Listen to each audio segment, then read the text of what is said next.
నమస్తే. చాలామంది నిరుద్యోగులు ఇప్పుడే చదువు అయిపోయిన వాళ్ళు చాలామంది ప్రభుత్వ ఉద్యోగం కోసం ట్రై చేస్తూ ఉంటారు. అలాగే కేంద్ర ప్రభుత్వం ఎప్పుడు నోటిఫికేషన్స్ జారీ చేస్తుందా? ఆంధ్రప్రదేశ్‌లో గానీ, తెలంగాణలో గానీ ఎప్పుడు నోటిఫికేషన్ పడతాయా అని వెయిట్ చేస్తూ ఉంటారు. బట్ కొంతమందికి అసలు ఎప్పుడు నోటిఫికేషన్ వచ్చింది? ఎప్పుడు జాబ్ అప్లై చేశారు? ఎప్పుడు అయిపోయిందో కూడా చాలామందికి తెలీదు.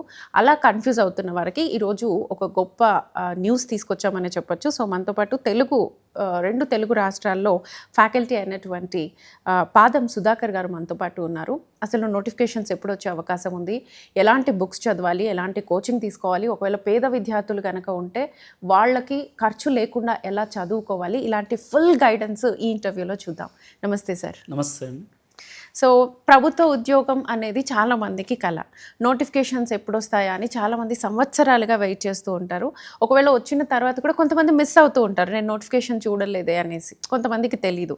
సో, అలాంటి వాళ్ళు అసలు నోటిఫికేషన్ ఎప్పుడు పడుతుందని వెయిట్ చేసిన తర్వాత ఎలాంటి సబ్జెక్ట్స్ తీసుకోవాలి? తర్వాత వాటికి ఎలాంటి బుక్స్ చదవాలి? ఒకవేళ డబ్బు ఖర్చు లేకుండా బాగా చదివే విద్యార్థులు ఉంటారు.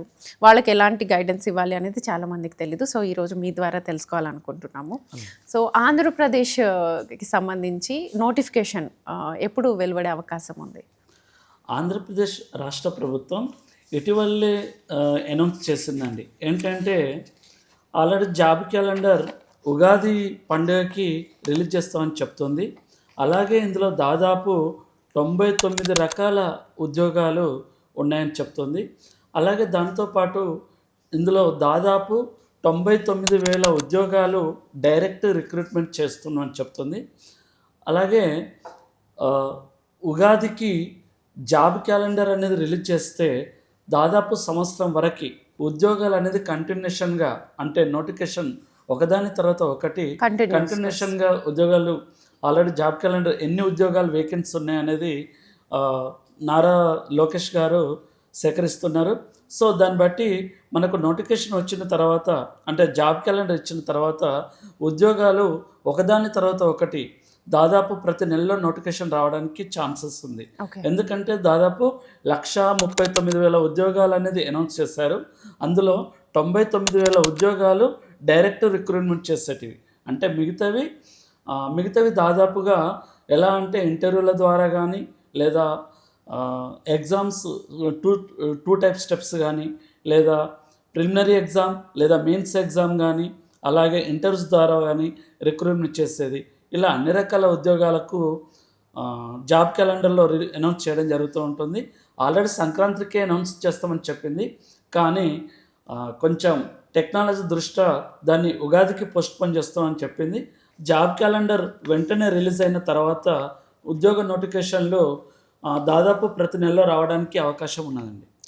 ఓకే. ఇప్పుడు తెలంగాణకు సంబంధించి జాబ్ క్యాలెండర్ ఎప్పుడు వచ్చే అవకాశం ఉంది? సో, తెలంగాణ రాష్ట్ర ప్రభుత్వం చూసినట్లయితే మొన్న 2026 జనవరి 26న టీఎస్పీఎస్సీ చైర్మన్ బుర్ర వెంకటేశన్ గారు ఏం చెప్పారంటే, ఈ 6 నెలల్లో నోటిఫికేషన్ వచ్చిన తర్వాత వెంటనే రిక్రూట్మెంట్ కూడా పూర్తి చేస్తామని అనౌన్స్ చేశారు.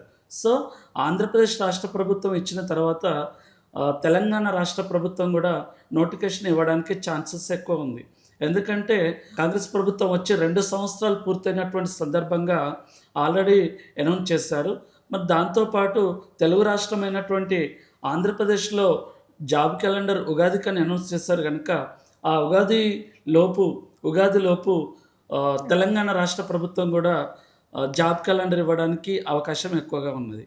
సో, దానికంటే ముందుగా ఏంటంటే 2 సంవత్సరాల నుంచి నోటిఫికేషన్ లేవు కనుక సో ఈ ఉద్యోగాలన్నీ దాదాపు 1,00,000కు పైనే ఉద్యోగాలన్నీ ఖాళీలు ఏర్పడుతున్నవి. దాంతోపాటు రిటైర్మెంట్లు కూడా చాలా మంది ఉన్నాయి కనుక వేకెన్సీస్ చాలా ఉన్నాయిగా చెప్పుకోవచ్చు.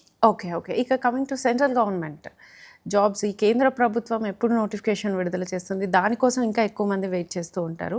ఏదైనా సరే, ఏ జాబ్ అయినా ఏదో ఒకటి మనం ప్రిపేర్ అవ్వాలి అని అనుకుంటూ ఉంటారు. సో, ఇప్పుడు ఈ సెంట్రల్ గవర్నమెంట్కి సంబంధించి నోటిఫికేషన్ ఎప్పుడు వెలువడే అవకాశం ఉంది?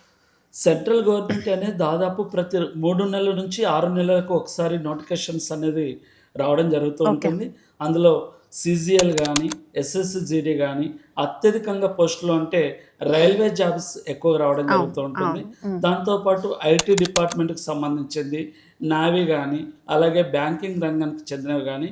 సో కేంద్ర ప్రభుత్వ ఉద్యోగాలు దాదాపు ప్రతి 3 నుంచి 6 నెలలకు ప్రతిసారి నోటిఫికేషన్ రావడం జరుగుతూ ఉంటుంది. Okay okay. ఈ నోటిఫికేషన్స్ వచ్చిన తర్వాత ప్రతి సంవత్సరం జూన్ నుంచి డిసెంబర్ వరకు ఒకేసారి ఎగ్జామ్స్ అనౌన్స్ చేస్తారు. అంటే 6 నెలల ముందే నోటిఫికేషన్స్ అనేది ఎగ్జామ్ డేట్ అనేది అనౌన్స్ చేయడం జరుగుతూ ఉంటుంది. సో ప్రతి సంవత్సరంలో దాదాపు 3 నుంచి 6 నెలల వ్యవధి కాలంలో ప్రతిసారి కేంద్ర ప్రభుత్వంలో ఉద్యోగాల్లో నోటిఫికేషన్స్ అనేది రావడం జరుగుతుంది. ఇప్పుడు ఈ నోటిఫికేషన్స్ అన్ని రిలీజ్ అయిన తర్వాత వెబ్సైట్స్ ఏ వెబ్సైట్స్లో చెక్ చేసుకోవాలి అనేది, ఇప్పుడు సెంట్రల్ గవర్నమెంట్కి అయితే ఒకటే ప్యాటర్న్లో మనం చూడొచ్చు. సో స్టేట్ గవర్నమెంట్కి దీనికి అలా డిఫరెన్స్ ఏమైనా ఉంటుందా? ఏ వెబ్సైట్స్ అసలు సెర్చ్ చేస్తూ ఉండాలి మనం? వెబ్సైట్స్ మనం వెతకాల్సిన అవసరం లేదండి, ఎందుకంటే వాళ్ళు అఫీషియల్గా నోటిఫికేషన్స్ అనేది రిలీజ్ చేస్తారు. వాళ్ళు నోటిఫికేషన్ రిలీజ్ చేసిన తర్వాత మనకు న్యూస్ పేపర్లో కానీ లేదా స్టేట్ గవర్నమెంట్ వాళ్ళు అయితేనేమో OTR వన్ టైం రిజిస్ట్రేషన్ అనేది ఉన్నదండి, దానికి మనకు డైరెక్ట్ మెసేజ్ వస్తాయి. ఒకవేళ సెంట్రల్ గవర్నమెంట్ మాత్రం PIB అనే అఫీషియల్ గవర్నమెంట్ వెబ్సైట్ ఉందండి, దానిలోకి డైరెక్ట్గా నేరుగా నోటిఫికేషన్ అనేది రావడం జరుగుతూ ఉంటుంది. కమింగ్ టు ఎగ్జామ్స్, వీటికి నోటిఫికేషన్ వచ్చిన తర్వాత మీరు చెప్పారు కదా ఎగ్జామ్స్ కంటిన్యూస్గా జరుగుతూ ఉంటాయని చెప్పేసి. సో వీటికి అసలు ఎలా ప్రిపేర్ అవ్వాలి? ఎంత టైం ఉంటుంది అసలు? మనం నోటిఫికేషన్ వచ్చిన తర్వాత ఎగ్జామ్స్కి ప్రిపేర్ అవ్వడానికి ఎంత టైం ఉంటుంది గ్యాప్? ఒకప్పుడు సమయం నోటిఫికేషన్స్ రిలీజ్ అయిన తర్వాత 45 రోజుల మాత్రమే సమయం ఉండేది. కానీ ఇప్పుడు కాలక్రమంలో చూసినట్లయితే తర్వాత కాలంలో 3 నుంచి 4 నెలల కాలం వరకు ఎగ్జామ్స్ పెట్టట్లేదు నోటిఫికేషన్ వచ్చాక. ఓకే. కానీ ఒకప్పుడు నోటిఫికేషన్స్ అంటే పోటీ ఎక్కువ లేకపోవడం వల్ల కేవలం 3 నెలలు 4 నెలలు ప్రిపేర్ అయితే సరిపోయేది.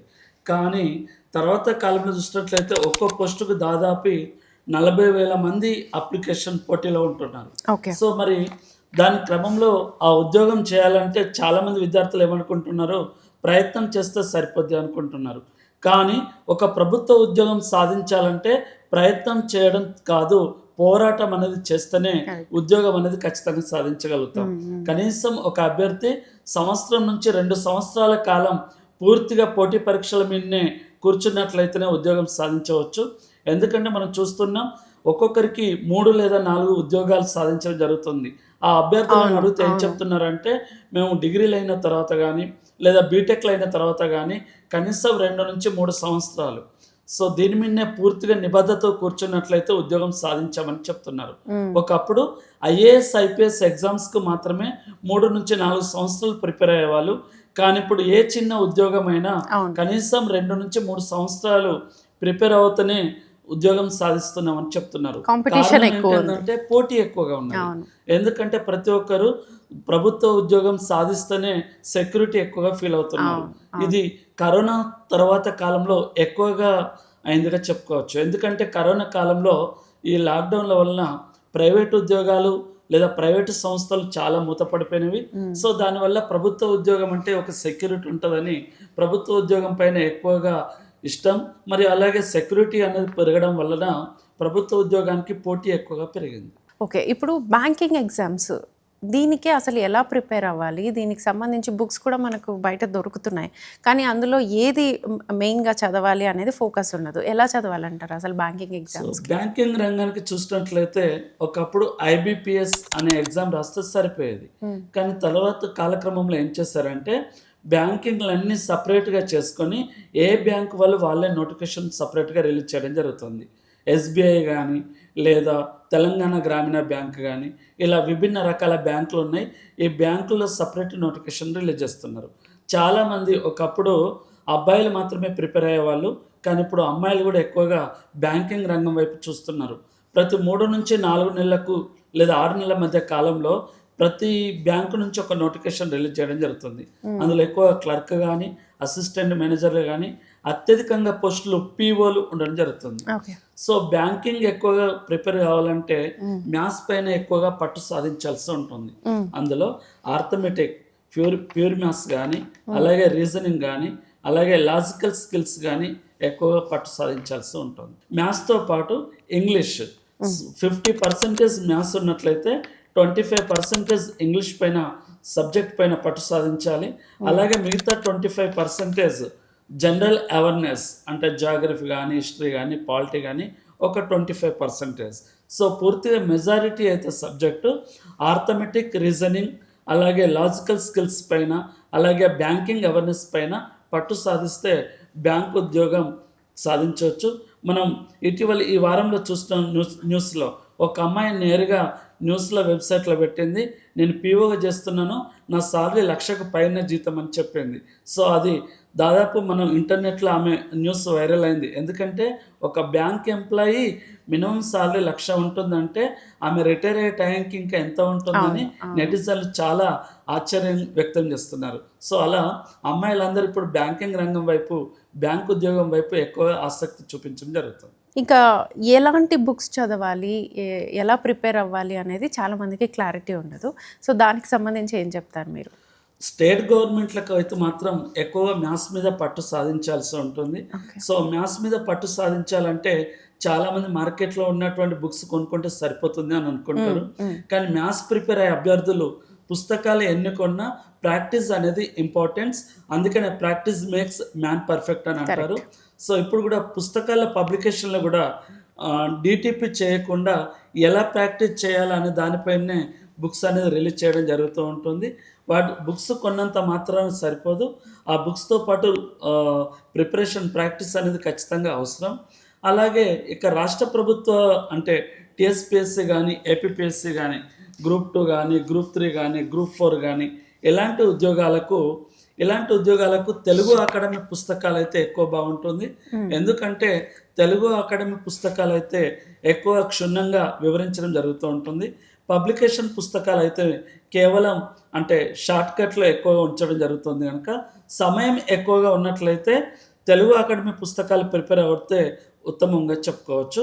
కానీ సమయం తక్కువగా అంటే 45 రోజులు కానీ కేవలం 3 నెలలు మాత్రం సమయం ఉంటే పబ్లికేషన్ పుస్తకాలు లేదా సొంత నోట్సుల మీద ఆధారపడడం ఉత్తమం.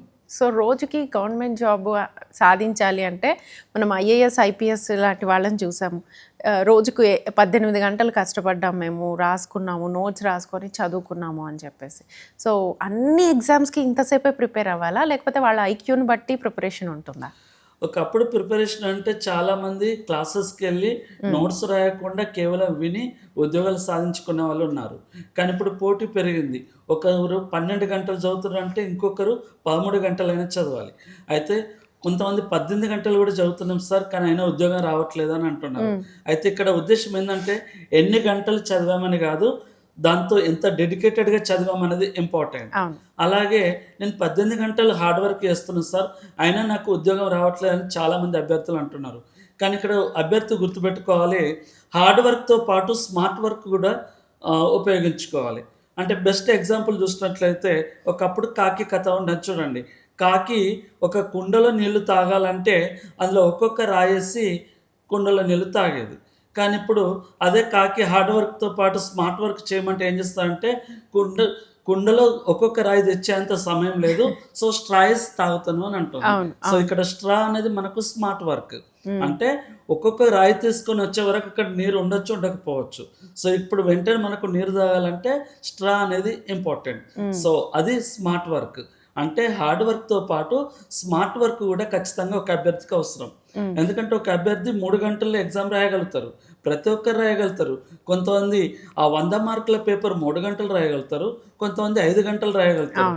కానీ ఇక్కడ అభ్యర్థి తక్కువ సమయంలో ఎక్కువగా ఎవరైతే మార్కులు సాధిస్తారో అలాంటి అభ్యర్థులను ప్రభుత్వం తీసుకుంటుంది.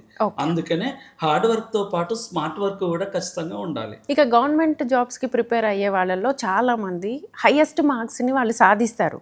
బట్ మీరు చెప్పిన వైవా ఏది ఉంటుందో, లేకపోతే ఫేస్ టు ఫేస్ ఇంటర్వ్యూ ఏదైతే ఉంటుందో దాన్ని వాళ్ళు ఫేస్ చేయలేరు, ఆన్సర్ చెప్పలేరు. దీన్ని అసలు ఎలా ఓవర్కమ్ చేయాలి? ఇలాంటి వాళ్ళకి అంటే ఇప్పుడు చాలా ఎగ్జామ్స్ల కంటే కొన్ని ఎగ్జామ్స్ మాత్రమే, లైక్ గ్రూప్ 1 కానీ, అలాగే సివిల్స్ కానీ వీటికి మాత్రమే ఇంటర్వ్యూస్ పెట్టారండి. సో ఒకప్పుడు గ్రూప్ 2 కూడా ఇంటర్వ్యూస్ ఉండేది, కానీ తర్వాత కాలంలో గ్రూప్ 2కి ఇంటర్వ్యూ తీసేశారు. ఓన్లీ గ్రూప్ 1 అంటే డిప్యూటీ కలెక్టర్స్ కానీ, అలాగే సివిల్స్లో కానీ ఇంటర్వ్యూస్ ఇప్పుడు చాలామంది ఇన్స్టిట్యూట్లో కూడా మాక్ ఇంటర్వ్యూస్ జరుగుతున్నాయి. అంటే ఎవరికైతే స్టేజ్ ఫియరెన్స్ భయం ఉంటుందో లేదా ఇంటర్వ్యూస్కి భయం ఉంటుందో మాక్ ఇంటర్వ్యూలకు అటెండ్ కావచ్చు. చాలామంది రిటైర్డ్ ఐఏఎస్ వాళ్ళతోటి చాలా ఇన్స్టిట్యూట్లు మన హైదరాబాద్లో మాక్ ఇంటర్వ్యూస్ నిర్వహిస్తున్నారు, కండక్ట్ చేస్తున్నారు. అలా పార్టిసిపేట్ చేయడం వల్ల ఏమవుతుందంటే మనకు ఫెరెన్స్ అనేది పోతుంది. చాలామంది ప్రిలిమినరీ క్వాలిఫై అవుతున్నారు, మెయిన్స్ క్వాలిఫై అవుతున్నారు, కానీ ఇంటర్వ్యూస్కి వచ్చేసరికి ఫెయిల్యూర్ అవడం జరుగుతూ ఉంటుంది. సో ఇంటర్వ్యూలో సక్సెస్ కావాలంటే మాక్ ఇంటర్వ్యూస్ లాంటివి అటెండ్ అవ్వడం వల్ల కొంచెం పాజిటివ్ ఫలితాలు అనేది రావడం జరుగుతూ ఉంటుంది. Okay, okay. సో ఇక కోచింగ్ తీసుకోవడం అనేది, అందరూ కోచింగ్ తీసుకుంటున్నారు అనేది ఒకటి, మేము కోచింగ్ తీసుకునే మంచి మార్క్స్ సాధించామని. అసలు కోచింగ్ తీసుకోవడం అవసరమా కాదా? సో కోచింగ్ అనేది ప్రతి ఒక్కరికి అవసరం అని చెప్పట్లేదు. అలానే కోచింగ్ తీసుకుంటేనే ప్రభుత్వ ఉద్యోగం వస్తుంది అని ఏం లేదు. ఎందుకంటే మనం గత ఫలితాల్లో చూసాము, ఆమె ఒక పేదరికంలో పుట్టినటువంటి అమ్మాయి కోచింగ్ తీసుకోలేనటువంటి పరిస్థితిలో ఉంటే, ఒక మొబైల్ అంటే ఆ ఊర్లో సిగ్నల్ కూడా లేకపోతే ఊరి అవతలి వైపు వెళ్ళి ఒక చెట్టు దగ్గరికి వెళ్ళి, సిగ్నల్ వచ్చే దగ్గరికి వెళ్ళి యూట్యూబ్లో క్లాసెస్ విని ఉద్యోగం సాధించింది. అలాంటి అభ్యర్థులను మనం పరిగణలోకి తీసుకున్నట్లయితే కోచింగ్ అనేది ఖచ్చితంగా తీసుకుంటేనే ఉద్యోగం వస్తుందని చెప్పట్లేదు. కానీ కోచింగ్ అనేది ఒక హెల్పింగ్గా ఉపయోగపడడానికి ఛాన్సెస్ ఎక్కువగా ఉంది. అంటే ఒక 50% వరకు మాత్రం ఉపయోగపడుతుంది. ఎందుకంటే కోచింగ్ తీసుకున్న వాళ్ళకే జాబ్ వస్తాయని కాదు, అలాగని కోచింగ్ తీసుకోనంత మాత్రాన జాబ్ రాదని కాదు. మొత్తం నాకు ఎలాంటి కాంపిటేటివ్ ఎగ్జామ్స్ పైన అవగాహన లేదు, నాకు సబ్జెక్ట్ అంటే ఏంటో తెలియదు అనుకున్నప్పుడు ఫైనాన్షియల్గా కొంచెం బాగానే ఉన్నట్లయితే కోచింగ్ తీసుకోవడం ఉత్తమం. అలా అని ఫైనాన్షియల్ బాగలేకపోయినా కానీ ఇప్పుడు ప్రతి తెలంగాణ రాష్ట్రంలో కానీ ఆంధ్రప్రదేశ్ రాష్ట్రంలో కానీ ప్రతి జిల్లా హెడ్ క్వార్టర్స్లో ఎస్సీ కానీ అలాగే బీసీ స్టడీ సర్కిల్లో ఉచిత కోచింగ్ లాంటివి ఇవ్వడం జరుగుతూ ఉంటుంది ప్రభుత్వాలు. సో ప్రతి జిల్లా కేంద్రంలో ఆల్రెడీ మొన్న ఎస్సీ స్టడీ సర్కిల్ అంటే తెలంగాణలో ఉన్నటువంటి పూర్వపు 10 జిల్లాల్లో ఎస్సీ స్టడీ సర్కిల్ నోటిఫికేషన్ వచ్చిందండి. ఎవరైతే గ్రాడ్యుయేట్ కంప్లీట్ అయినటువంటి వాళ్ళు మొన్న జనవరి 31 వరకు అప్లికేషన్ తీసుకున్నారు. అందులో స్క్రీనింగ్ టెస్ట్ పెట్టి ఎవరైతే మంచిగా టాప్ ర్యాంకర్లు వస్తారో 100 మంది విద్యార్థులను తీసుకొని 6 నెలల కాలంలో ఉచిత రెసిడెన్షియల్ హాస్టల్ వసతితో పాటు కోచింగ్ కూడా ఇవ్వడం జరుగుతూ ఉంటుంది. సో ఇలా కూడా వీలు కానుకున్నప్పుడు ప్రతి జిల్లాలో ప్రభుత్వ గ్రంథాలయాలు ఉన్నవి, అక్కడికి వెళ్ళి కూడా చదువుకోవడానికి ఉపయోగపడుతుంది చెప్పుకోవచ్చు. ఓకే, అంటే ఇప్పుడు పేద విద్యార్థులు ఉన్నారు, వీళ్ళకు కూడా ఇది వర్క్ అవుతుందా? ఇప్పుడు మీరు చెప్పిన గ్రంథాలయాల వరకు అయితే వర్క్ అవుతాయి. పేద విద్యార్థులు కోచింగ్ తీసుకోలేము, లేదు మాకు చదివినా కొంచెం జ్ఞాపక శక్తి లేదు, మాకు కొంచెం గైడెన్స్ కావాలి అని అనుకుంటారు, వాళ్ళకి ఎలా? సో పేద విద్యార్థులకైతే కోచింగ్ స్టడీ సర్కిల్స్ ఉన్నాయండి. అలా కూడా వీలు కానప్పుడు ఇప్పుడు ప్రతి ఇంట్లో దాదాపు ఆన్లైన్ మొబైల్ ఉన్నవి, కొన్ని సోషల్ మీడియా ఛానల్స్ ఉన్నాయండి. సో వాళ్ళు కూడా ప్రభుత్వ ఉద్యోగాలకు అవేర్నెస్ ప్రోగ్రామ్స్ లాంటివి పెట్టేస్తుంది. సో వాటి వల్ల కూడా యూజ్ చేసుకోవచ్చు. అలాగే ప్రతి ఫ్యాకల్టీలు కూడా యూట్యూబ్ ఛానల్ చూస్తున్నారు. సో దానిలో కూడా అవేర్నెస్ ప్రోగ్రామ్స్ లాంటివి పెట్టడం జరుగుతూ ఉంటుంది. వాటి ద్వారా కూడా మనం విజయాలు సాధించిన సంఘటనలు మనం పునరావృతమేమో ఉన్నాయి. ఇప్పుడు ఈ స్టేట్ గవర్నమెంట్ జాబ్స్కి కానీ సెంట్రల్ గవర్నమెంట్ జాబ్స్కి కానీ అప్లై చేయాలి అని అనుకుంటున్న వాళ్ళ సంఖ్య అసలు అప్రాక్స్గా ఎంత ఉంది అని మీరు అనుకుంటున్నారు? ఒక రైల్వే ఆర్ఆర్బి ఎగ్జామ్స్కి చూసినట్లయితే ఒక నార్త్ సెంట్రల్ జాబులకి, అంటే ఈ భారతదేశంలో రైల్వే జోన్లు దాదాపు 18 రైల్వే జోన్లు ఉన్నాయి.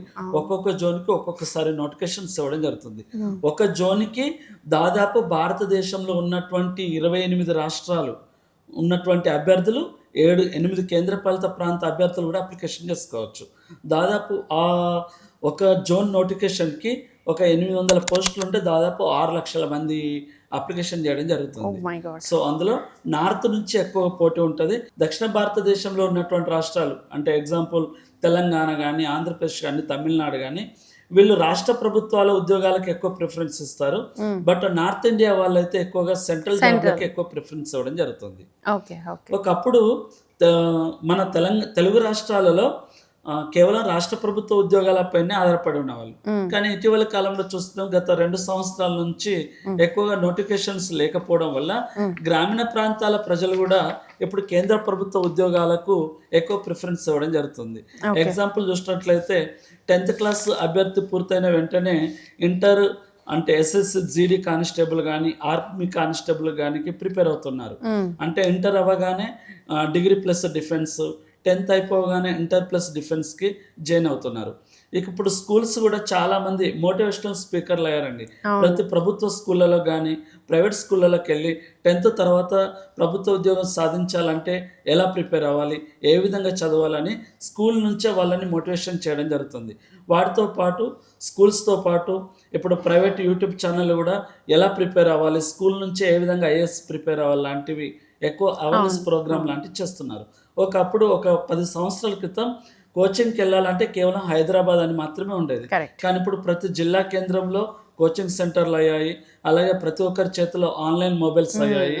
యూట్యూబ్స్ ద్వారా అవేర్నెస్ ప్రోగ్రామ్స్ లాంటివి పెడుతున్నారు. సో స్కూల్స్ నుంచే ఏ విధంగా ప్రిపేర్ అవ్వాలి ప్రభుత్వ ఉద్యోగాలు లాంటివి కార్యక్రమాలు చూడడం ద్వారా అవేర్నెస్ అనేది ఎక్కువ రావడం జరుగుతుంది. సార్, ఇప్పుడు సెంట్రల్ గవర్నమెంట్ జాబ్స్లో రైల్వే ఎక్కువ వస్తాయని చెప్పారు కదా, రైల్వేకి సంబంధించి. అలా కాకుండా ఇంకా చాలా డిపార్ట్మెంట్స్ ఉంటాయి. ఏ డిపార్ట్మెంట్స్ ఉంటాయి, వాటికి ఏజ్ క్రైటీరియా ఏమైనా ఉంటుందా? కేంద్ర ప్రభుత్వ ఉద్యోగాల్లో చూసినట్లయితే ఎస్ఎస్సి, అలాగే సిజిఎల్, అలాగే జీడీ కానిస్టేబుల్, అలాగే బ్యాంకింగ్, అలాగే పోస్టల్ డిపార్ట్మెంటు, అలాగే రైల్వే, అలాగే ఐటీ డిపార్ట్మెంట్, ఇలా వివిధ రంగాలకు సంబంధించినటువంటి ఉద్యోగాలు ఉండడం జరుగుతూ ఉంటుంది. పోతే ఇవన్నీ ఒకేసారి ఇవ్వకుండా డిఫరెంట్ నోటిఫికేషన్లు ఇస్తున్నారు. ఇప్పుడు గత నెలలో 2025 డిసెంబర్లో సిజిఎల్ నోటిఫికేషన్ వచ్చింది. 2026 జనవరిలో 850 పోస్టల్ డిపార్ట్మెంట్లో ఉద్యోగాలు వచ్చాయి. దేనికైనా ఏజ్ మినిమం కనీస వయసు 18 సంవత్సరాలు పూర్తి నిండి ఉండాలని చెప్తుంది. అయితే ఇందులో యూనిఫామ్ డిపార్ట్మెంట్కి సంబంధించింది, లైక్ ఎస్ఎస్సి కానీ, ఆర్మీ కానీ, డిపార్ట్మెంట్కి నేవీ కానీ, డిపార్ట్మెంట్కి సంబంధించింది అయితే మాత్రం 18 నుంచి 26, 27 సంవత్సరాల మధ్యలో ఉంటుంది. రిమైనింగ్ అయితే మాత్రం 32 నుంచి 39 వరకు వయసు ఉండడం జరుగుతూ ఉంటుంది. అంటే కేంద్ర ప్రభుత్వాలకు ఎక్కువగా ఏజ్ అనేది ఇవ్వలేదు, అంటే చాలా తక్కువ సమయం ఇచ్చాడు.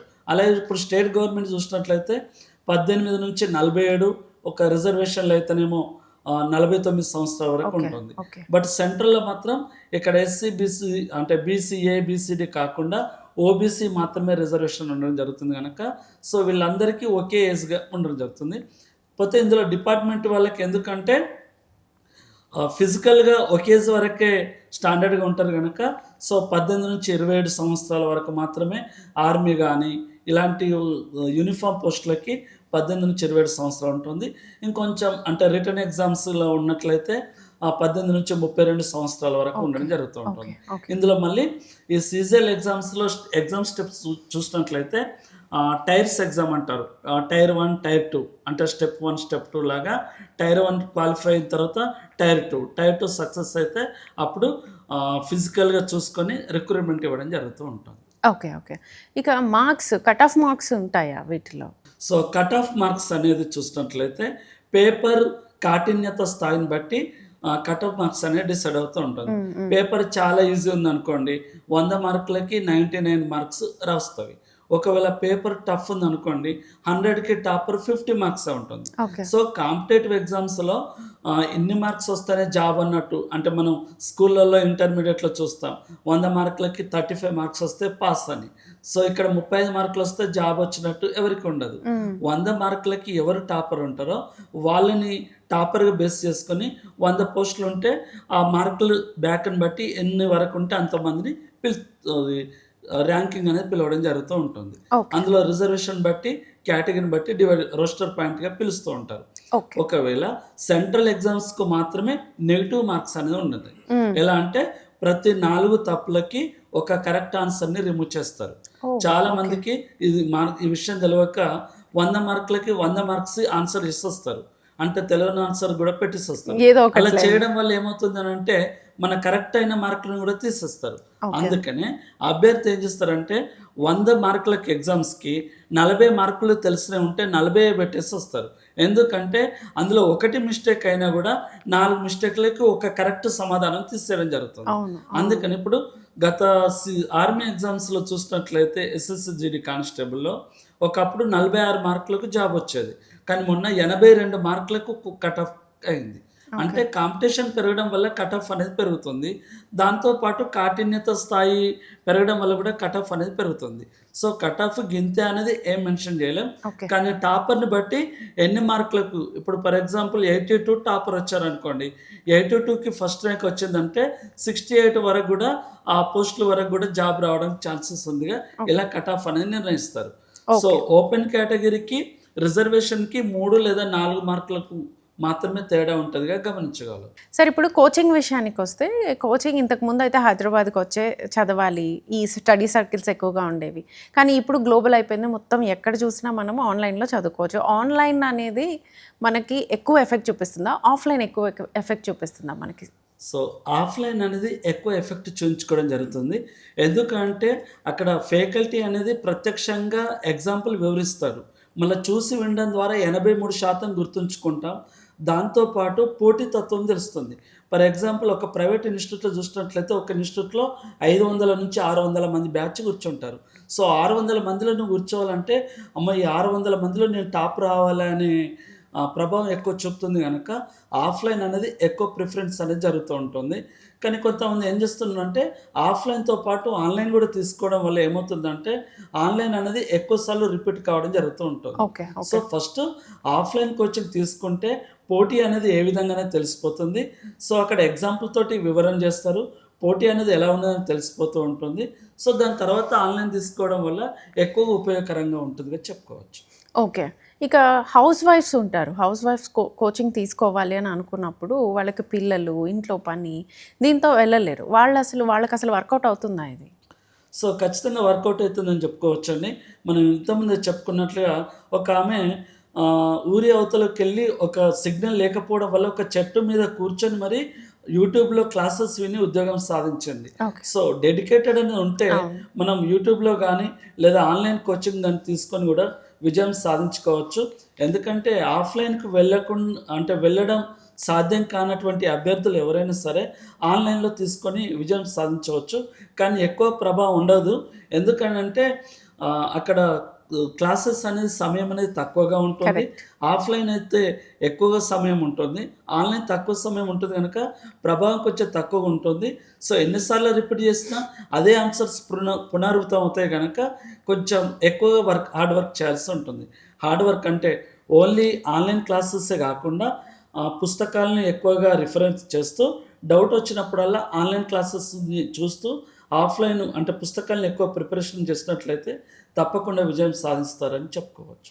ఓకే. అండ్ ఫైనల్గా మీరు 2 తెలుగు రాష్ట్రాల ఫ్యాకల్టీగా ప్రిపేర్ అయ్యే వాళ్ళ కోసము, అభ్యర్థుల కోసం అసలు ఏం చెప్పదలుచుకున్నారు ఒక మాట? సో 2 తెలుగు రాష్ట్రాల అభ్యర్థుల కోసం చెప్పేది ఏంటంటే, చాలామంది అభ్యర్థులు అంటే నేను చూస్తున్నామండి కోచింగ్ సెంటర్లలో ఎప్పుడైతే నోటిఫికేషన్ వస్తే అప్పుడే ప్రిపరేషన్ అనేది ప్రారంభిస్తారు. కానీ అలా చేయడం వల్ల ఫలితాలు అనేది ఎక్కువ సాధించలేరు. నోటిఫికేషన్ ఎప్పుడైనా రాని, కానీ ప్రిపరేషన్ మాత్రం ఈ రోజు నుంచే ప్రారంభించండి అని చెప్తున్నాం. ఎందుకంటే నోటిఫికేషన్స్ వచ్చిన తర్వాత సమయం అనేది ఎక్కువ ఇవ్వట్లేదు. సో మరి అలాంటప్పుడు నోటిఫికేషన్ రేపే వస్తే 45 రోజులలో ఎగ్జామ్ పెడితే ఉద్యోగం సాధించగలుగుతారా అనేది సిలబస్ కవర్ చేయలేదు ప్రశ్నించుకోవాలి.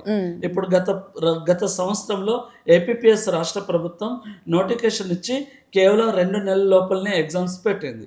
మరి 2 నెలల్లో సిలబస్ పూర్తి చేయాలంటే ఒక గ్రూప్ 2 సిలబస్ ప్రిపేర్ కావాలంటే దాదాపుగా 6 నెలల సమయం పడుతుంది.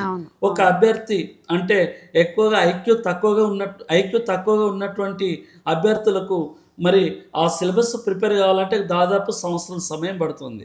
మరి ఒక ఉద్యోగంలో టాప్ ర్యాంక్ రావాలంటే మరి కనీసం 2 సంవత్సరాలైనా ప్రిపరేషన్ అనేది పూర్తి చేసుకోవాలి ఉంటుంది. అందుకనే ఈరోజు చూడండి, గ్రాడ్యుయేట్ పూర్తయినటువంటి అభ్యర్థులు స్టడీ హాల్లో కానీ లైబ్రరీలో కానీ కోచింగ్లో జాయిన్ అయ్యి ఉద్యోగం సాధించే వరకు ఇంటికి వెళ్లకుండా స్టడీ హాల్లోనే ప్రిపరేషన్ కంటిన్యూషన్ చేస్తున్నారు. అలా డెడికేటెడ్ ఉండడం వల్ల ఒక్కొక్కరు 2-3 ఉద్యోగాలు. ఇప్పుడు నిన్న రిలీజ్ అయినటువంటి ఏపీపీఎస్ రిజల్ట్ చూసినట్లయితే ఇప్పుడు గ్రూప్ 2 రిజల్ట్ వచ్చిన తర్వాత గ్రూప్ 2 ఉద్యోగం సాధించినటువంటి అభ్యర్థులు దాదాపు 3 లేదా 4 ఉద్యోగాలు సాధించినటువంటి అభ్యర్థులు చూస్తున్నాం. అలాగే ఒక ఆమె చూసినట్లయితే గుంటూరు జిల్లాకు చెందిన ఆమె పగటి సమయంలో కూలికి వెళ్ళి రాత్రి సమయంలో చదువుకొని ఉద్యోగం సాధించినటువంటి సందర్భాలు ఉన్నాయి. అవును అవును గత ఫలితాల్లో డిఎస్సి అభ్యర్థి చూసినట్లయితే ఒక అభ్యర్థి పగటి సమయంలో పెయింట్ వేయడానికి పనిచేసి రోజుకు 18 గంటలు చదివి డిఎస్సి జాబ్ ఉద్యోగం టీచర్ ఉద్యోగం సాధించాడు. అంటే డెడికేటెడ్ ఎక్కువగా ఉద్యోగం సాధించే వరకు దాదాపు సంవత్సరం కానీ 2 సంవత్సరాల సమయం కానీ వాటిపైన ఫోకస్ చేస్తే తప్పగా విజయం సాధిస్తారని కోరుకుంటున్నాను. Okay sir, thank you so much. So ఈ 2 తెలుగు రాష్ట్రాల్లో కూడా ఈ జాబ్కి ప్రిపేర్ అయ్యే వాళ్ళకి మీ గైడెన్స్ చాలా ఉపయోగపడుతుందని అనుకుంటున్నాము. Thank you so much. Thank you. So చూసారు కదండి, ప్రభుత్వ ఉద్యోగానికి ప్రిపేర్ అయ్యేవాళ్ళు, సెంట్రల్ గవర్నమెంట్ జాబ్స్కి ప్రిపేర్ అయ్యేవాళ్ళు ఎలా ప్రిపేర్ అవ్వాలి, ఏ కోచింగ్ తీసుకోవాలి, ఏ సబ్జెక్ట్స్ చదవాలి అనేది చాలా క్లియర్గా పాదం సుధాకర్ గారు చెప్పారు కదా. ఇవన్నీ ఫాలో అవ్వండి. నమస్తే.